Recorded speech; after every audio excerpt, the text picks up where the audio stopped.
Bonjour toi, aujourd'hui je vais te demander orgueilleux ou humble? Mais avant cela, lisons ce que dit la Bible. Jésus leur dit, le roi des nations les maîtrise et ceux qui les dominent sont appelés bienfaiteurs. Qu'il n'en soit pas de même pour vous, mais que le plus grand parmi vous soit comme le plus petit et celui qui gouverne comme celui qui sert. Les pharaons et les grands de l'Antiquité se faisaient diviniser. Alexandre le Grand et César ont prétendu être de descendance divine.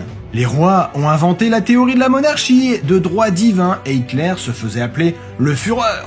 Y a-t-il dans chacun de nous un César qui sommeille? Un Hitler qui attend son heure? Alors là, je vais crier « Fausse route !» La vraie réussite n'est pas pour les orgueilleux. Le sanguinaire reste un assassin, quel que soit le nom que la société, ses fidèles ou même l'histoire lui donne.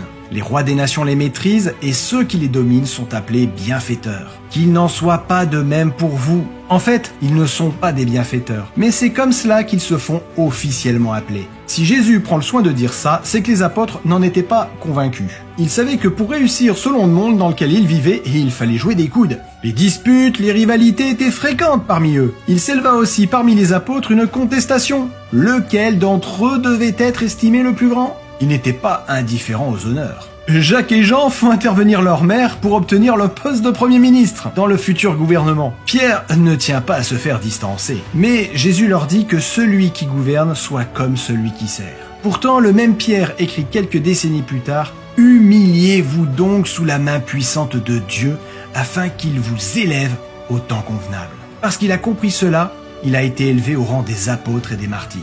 Parce qu'il a compris cela, il est devenu un exemple pour des millions de gens. Veux-tu réussir? Veux-tu devenir grand? Alors commence par être petit, par obéir à la parole de Dieu et ne t'inquiète pas du reste. Et surtout, n'oublie pas cette parole de la Bible. Dieu résiste aux orgueilleux, mais il fait grâce aux humbles.